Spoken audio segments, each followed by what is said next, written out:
Hello and welcome. We are here. Well, we had 4 people. The 4th one is going to be popping back in. I know at any time now. Yeah. But my name is Jason Forehand. I am with HR for You Incorporated. I have Sarah O'Brien with me. I have Kelle Steinecke with me. I have Jason Wilson. He is going to be back.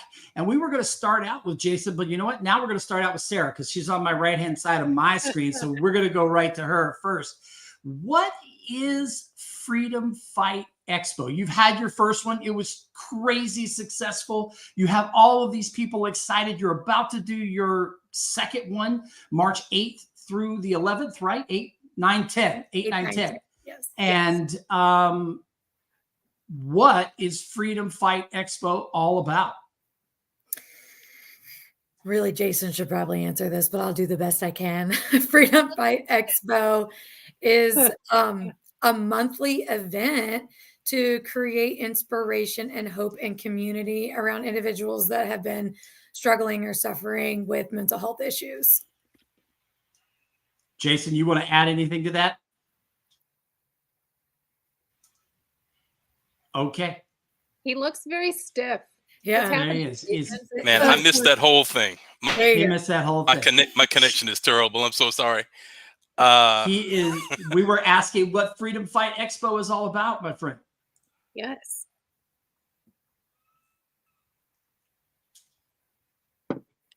All right. Yeah, he's a man of few words. Can you guys see me? Yes, yeah. we can see I think he's a little delayed. He's a little delayed.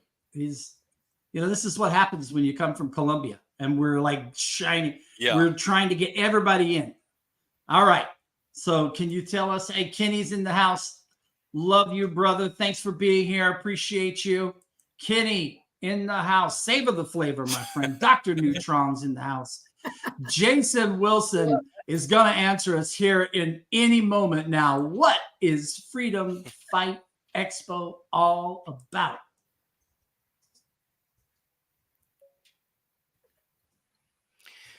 So Freedom Fight Expo is an online mental wellness event where we feature 10 speakers on Friday and Saturday. It's every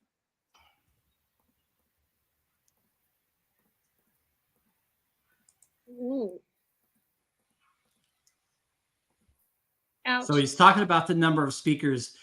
Kelle, you want to jump in here? He's talking about the number of speakers. He's talking about the days and how you have it planned, because you have a certain number of speakers each day that comes out and talk and speaks. So take it from there and kind of let the audience know what's going on. Yeah. So Freedom Fight Expo is where your mental wellness and faith collide, for lack of a better term. And it is the first weekend of every month. So this month it is the 8th, 9th, and 10th. Second Friday, Saturday, Sunday. The second Friday and Saturday, Sunday of every month. Thank you, Sarah. See, we're gonna get there. We're gonna we'll get there eventually. By the end of this, everybody will be either really confused or they're gonna be there and they're gonna be very excited. Yes. It's a second weekend of the month. Yeah, second weekend of the month. 8th, 9th, and 10th this month.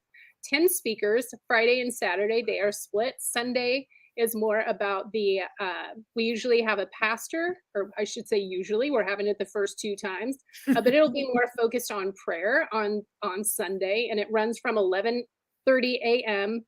Eastern to 1 p.m. Eastern.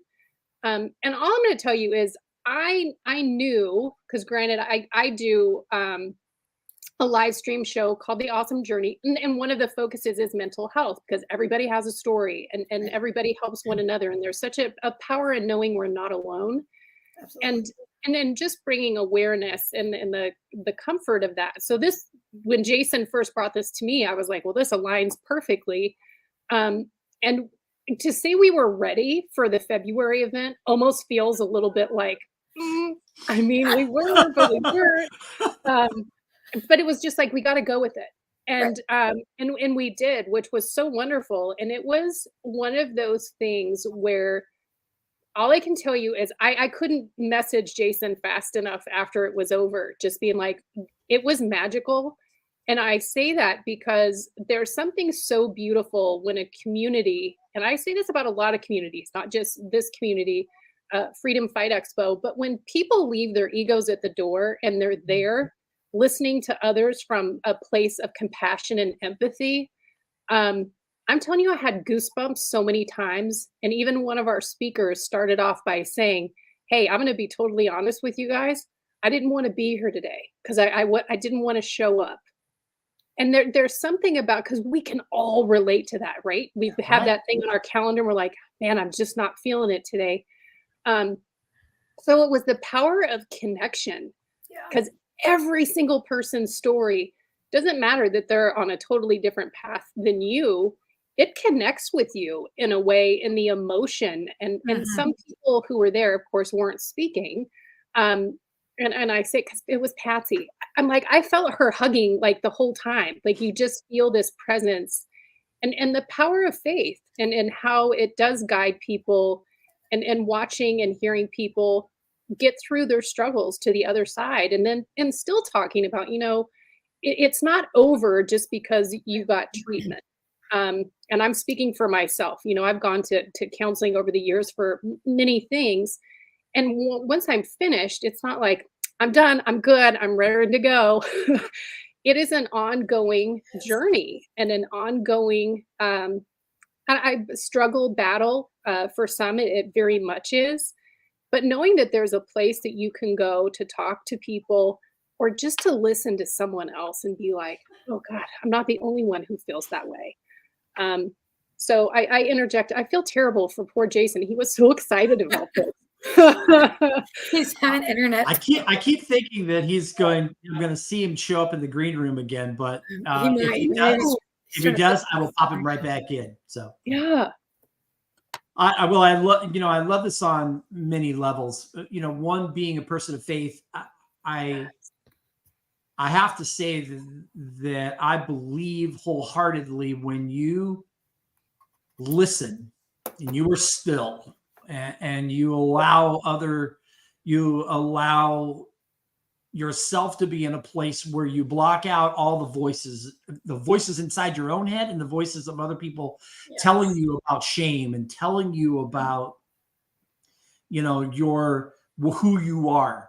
And you can share that with other people, and you're bold enough and you're courageous enough, and you break through that fear to tell that story and that journey.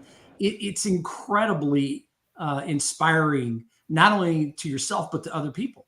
So I'm cheering as I'm watching all of this, and I've met some of the speakers, but I've had plenty of conversations with Jason. And Jason, good to see you back, brother. And your eyes are moving, so that's good. But it is great to hear these stories. Great to see everybody passionate about it. What do you think?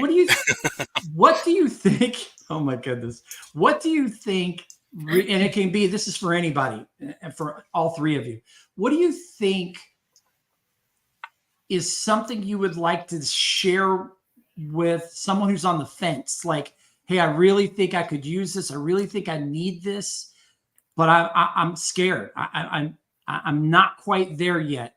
What would you say, or what would you like to say to show, to get out to somebody, to encourage them not to miss this opportunity to be part of this? Jason, you want to give it? Oh gosh. Okay. Right. It was good seeing you. It was fine. I'm the resident therapist anyways. Yes. Go. You go. So I walk people through this all the time. I think the scariest thing for people, especially like entering treatment or going to get psychotherapy, is having to open up all your stuff in front of a stranger. And let me just tell you, being a provider, being a mental health professional, and then getting on Freedom Fight Expo and trying to talk about my mental health issues was not comfortable. Let me just say that right there. I had to swallow it down like the week before. And I was talking with my spouse and I was just like, I don't want to do this, man. Like, I'm in the field here. Like, this doesn't feel good. I don't want to lose credibility in my profession as a professional because of my mental health struggles and my lived experiences of trauma. And so I was like trembling and like trying not to cry, partly because it was like emotional and I cry all the time.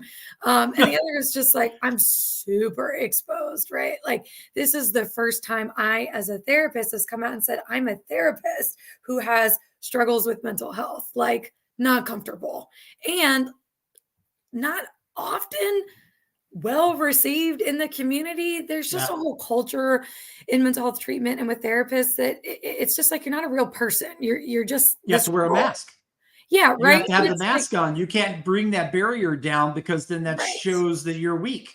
And why would I trust you with my stuff if you have all of this stuff going on yourself? Right. You're not perfect. You can't help me, and it's like, I feel the opposite. I know my clients feel the opposite too. Yeah. My clients feel the opposite. My story was like, I wanted a therapist. I very tragically lost my dad when I was a teenager. Right. And the first therapist that I went to, I was just sort of like, nah. You don't understand what I'm going through. You've not gone through what I've gone through. So who are you to tell me? Right. And then I went to a couple, and when I found the one who was, my first, if you First will, good fit. yeah, because she tragically lost her father when she was young, and I thought, she gets me. Yeah, she understands. So I think there is something about humanizing a therapist in such a way. And you can share from your experience too, Sarah. For me, it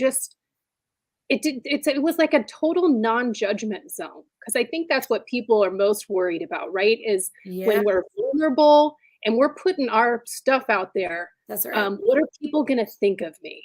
And it crossed my mind too. I mean, it's going to cross your mind. Yeah. And which I do think is part of the fear. Absolutely. No, and I absolutely agree with you. When I was forced to go as a kid to therapy, I went in automatically going, this is a bunch of malarkey and they're not going to understand me. And then as I'm in it, I'm going, why are they asking me these questions? I don't even understand where are we going? Right. Like, what my issues are before I came in here, because my parents made me do this. Right. So why are we talking about this? And I think you hit it on the head, Kelly. You know what? You have to feel comfortable. There has to be a relationship. You have to feel comfortable with the person that you're sharing with. Let's just put that out first. If you're not comfortable with the person that you're sharing with, it's not going to work. The fact that you've created an event. Now let's expand this for a second, because this is where it gets mind-blowing. You created an event where people can show up as their authentic self, vulnerably, and just get love and lay it out and heal together. And so that's fantastic. Thank you, Mike, for being here as well. Thank you, Dr. New. Thank you, Jody. Thank you, HR for You people. Thank you, Kenny. Appreciate you. We will get a ton of people on the replay in YouTube and listening on LinkedIn. But I want to keep dialing into this. How do people sign up? I have your website here. I'm gonna show this now. But how do people sign up? And is there a cost? And what's involved? Anyone? Okay, I'll take it. Yes, if you go to the website, you will find the event there, and you can register. And it's just a basic form to fill out. And yes, there is a cost. It is a $40 fee, and half of the fee does go to support mental health, which is very important to all of us. And I think really even to circle back, circle of friends, to the question of like who should attend or why should someone attend just because of the speakers. I think the value in truly going to what you were saying, if I'm on the fence about like, oh, I kind of want to go, you're not having to get up and speak. You're there to listen. You're there to listen to people. And what I have found, and Sarah, this will be great for you to piggyback on for sure, is when people hear other people's stories, doesn't matter, you don't have to be on the same path, you don't even have to be in the same trauma or event. Right. It is healing. And as a speaker, I can say, it's very cathartic. Being able to say some of the things out loud definitely helps, but it helps someone else. And I think there's so many people, with the way of the world, that are sitting on the periphery and they just don't know what to do. But when they hear someone else, the keynote on the event earlier this month was Sugar Ray Leonard Jr. And I was just I was blown away by how vulnerable he was. Not that I loved it. Me too. But so the tone was kind of surprising. Yes. Yeah. And you see these people that you think, because we judge people by how we see them. And what they do, right? Yes. And like how they show up professionally a lot of the time. Yes. That's why I have like a little dark cloud that follows me around. That's like, who's going to find out that I'm a therapist and I have mental health issues at the same time?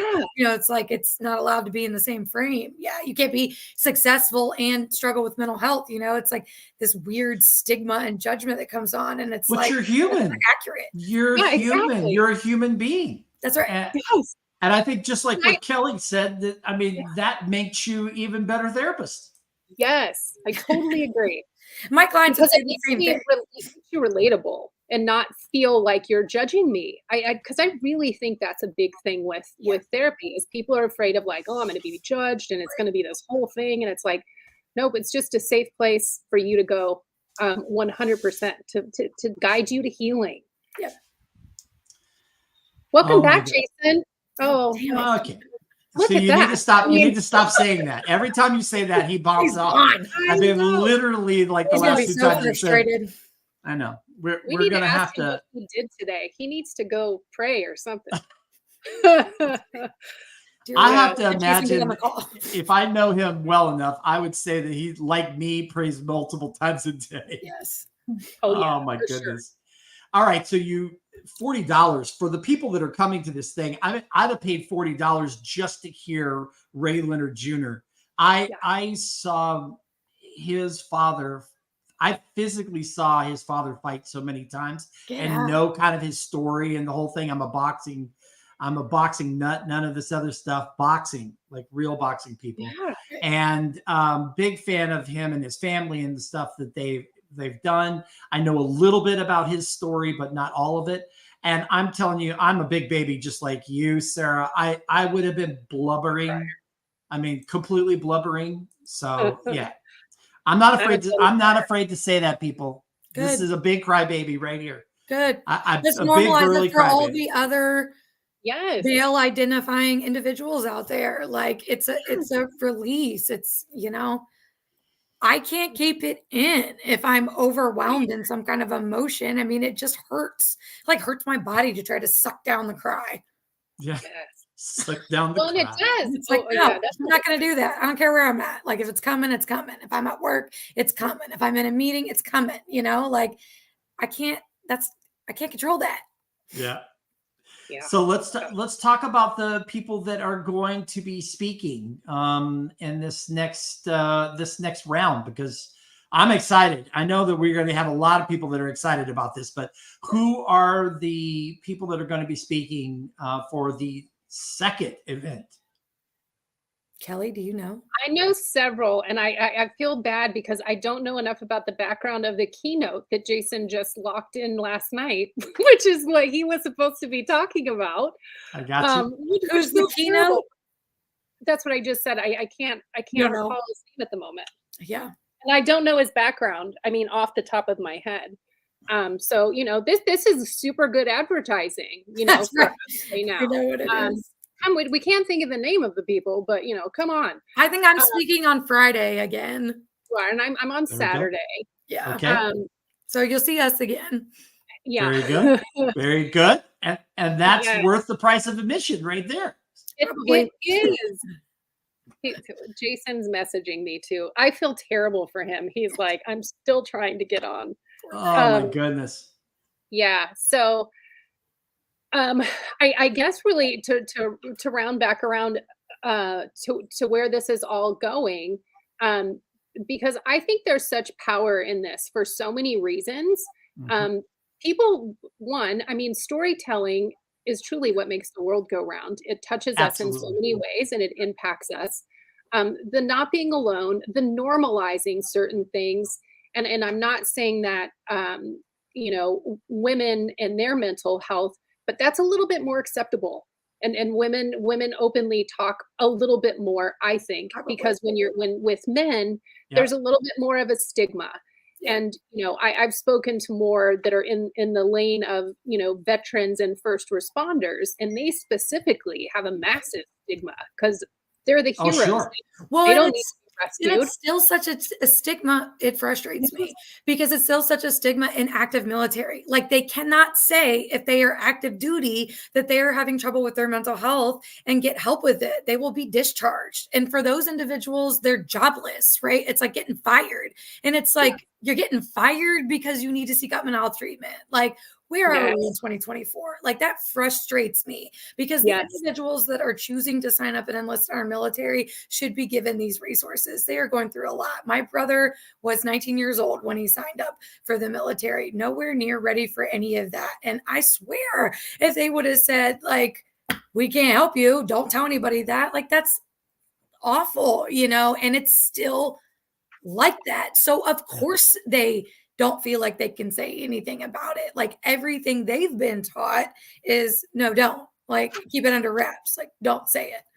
Right. If you do, right, there are consequences. And that's even up to date, right? Because I've done so many talks with veterans and first responders, and to call out names. I mean, we've had a major general and he's going to be on in April at Freedom Fight Expo. The bipolar general. Yes. He's incredible. I can only imagine. Oh, incredible. But the stigma within, because there's going to be a couple other veterans that we're also having that have gone through their own struggles, but the struggles within their own system, if you will, because you get called out, and this happens with first responders as well. Even though there's all of these resources, if they're going, to the room where right, they're given grief for it because it's like, oh, look at you. Judgment and retaliation. Yes. And just the ego portion of it. Again, going back to the phrase of, I'm a hero. I'm the one that rescues people. I don't need to be rescued. But the humbleness, right? Is that the proper word? The humbling experience that these, and I will say men, because they've all been men that I've spoken to, when they have their own issues and then go back and tell people, like, you can't possibly do this work and not have impact because you are surrounded by things that are not normal. That's right. And so to have some kind of impact on you emotionally, mentally is nearly impossible. So I mean, makes sense. It makes sense that it would, right? Like, we are grateful for the people that rise up and do the jobs that the rest of us don't want to effing do. Some of them feel that way about my job. Lots of people don't want my job because listening to people all the time. I don't want to be in the military. God bless them. I don't want to do that. I don't want to be a first responder. I don't want to go do that. A bunch of other people don't want to hear about trauma and mental health all day, every day. That's fine. I can contain that. I don't want to go see somebody who died in a car accident, but that's not normal. Yeah. Right. Like, I mean, it is, but it isn't. Everybody experiences that. And okay, so everybody experiences maybe death and loss personally throughout life, but to be exposed to that much professionally is abnormal, right? If you're a data analyst at Capital One, you are not having the same experience at work as an EMT. I'm not discounting that. I'm just saying you're not running into these abnormal situations in your normal daily life. These people are running into these abnormal situations and it becomes normalized and they think they should be desensitized to it. It's the same with mental health therapists, doctors. It's terrible in the doctor world. And it's like, these are not robots. Yeah. No, These are right. humans. Yeah. it's very well said. I love the analogy because we're not saying that your job is not valuable. It is valuable. Everybody's Absolutely. job is valuable, Yeah. and you have your skill set. And I just got the list from Jason, so I'm going to read out the names of everybody here. But you made such a great point that, you know what, it becomes normalized. Yeah. And you they need an outlet. I have to mention this because, and I don't know if it was your last one, so I apologize. I try to make as many shows as I possibly can, but you had an ATF officer on speaking, and I love the show. I love what you're doing, and I love how you're reaching out to that community. We need to do more because it's worse than 22 a day. And one is way too many. Yeah. One military person, one veteran, one person who is fighting for us as an EMT or a firefighter or a police officer. It's too many. I'm going to read out these names. Amy Kamey, the healing harpist. Yes. Sandy Golgar, David Meltzer, Amanda Peterson, Shelley Starks, Dr. Pat Bologna, Rochelle Prosser, and Clint Hatton. And so those are the people that are going to be speaking. And what a line. I do want to say, now David Meltzer is the one I could not think of his name to save my life, because and here's the deal. I'm normally so over prepared for stuff. I'm like, Jason's going to be here. I don't need to remember all that stuff before. I was super busy before I got on. However, now that you said his name, because David Meltzer is the co-founder of Marketing One, and they have to do with Jerry Maguire, the movie, and he generally charges $100,000 to do his keynotes. So, those are the type level of people that will be speaking, which is incredible. And I think so many people, again, now they're like, what can I do to help? Because even with the Major General who will be on in April, people will be like, how did you get a Major General? We asked. Yeah. You would be surprised how eager people are to be like, what can I do to get the word out about mental health? And how can I just get more exposure? Because I will say with him, bipolar, when we would hear the word, there's this negative thing because it's scary. Bipolar seems scary. Yeah. And I didn't know that there was 1, 2, and 3. I didn't know the differences. Only 1 and 2. 1 and 2. Okay, somebody just told me there was 3 after we did the last one. See, I was right. I love it when that happens. Unless they changed the DSM under my nose, but no, you would know. I don't think so. More than they would. But learning so much from the people, and like you were referring to, Jason, that the ATF officer, my feeling is I just want to have real conversation with real people about real stuff. Yeah. I don't need all of this overproduced. We want to get this message across. We want to do this. We're all human beings. And, I think about too, with a therapist, I kind of always think that they have to have something in their background because something drives you to want to do what you do.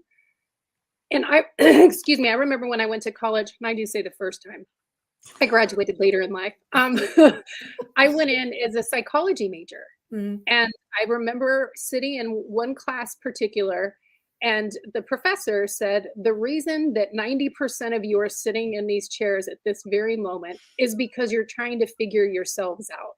Yes. Wow. And it was as if she was speaking right to me, because I was like, oh, God, of course I want to figure out why I still have so much pain from healing, because usually that's what drives us to do things. So my thing with any therapist, I would, but that's me. I would ask, what led you to go into this profession?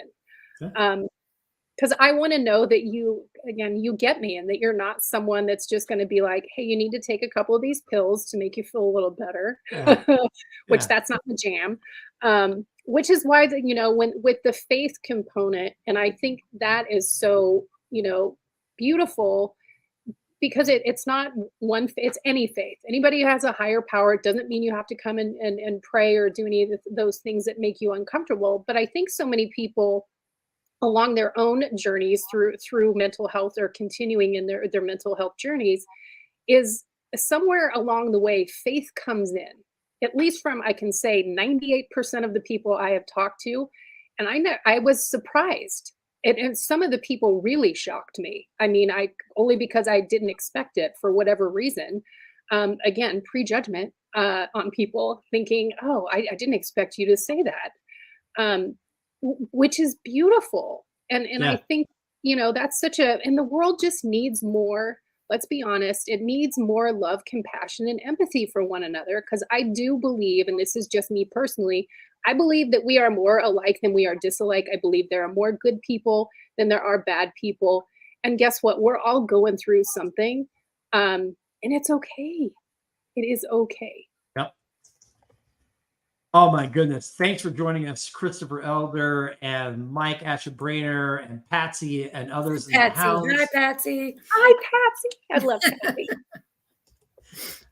So, let's, as we start to wind down this event, and it's a shame that Jason wasn't here, but you guys did an awesome job.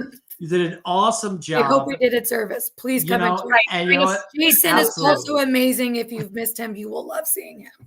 Yes, he is so great. Yeah. I mean, and he's the one that made it all possible. And it's from his own personal experience, and what could he do to help others for same, knowing that other people are also struggling with mental health, and how can I bring these things together, which I think is fantastic. I mean, if more people did that, which they are, because we're trendsetters. We're starting it.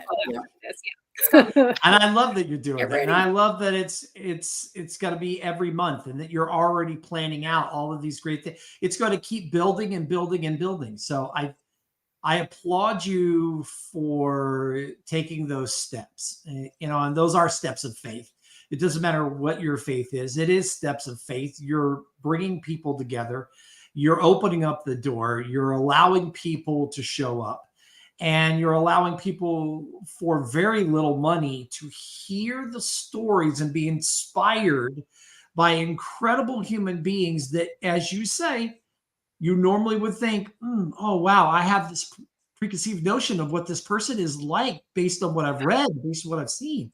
And now I get to see that, they're just like me, just like me. And they've got this, we all put our pants on the same way, and it is those struggles, and how do we deal with them? And what are the steps?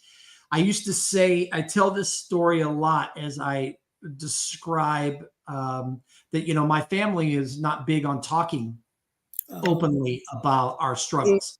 Very much. Same. Grew up in a family like that too. One must be the generation.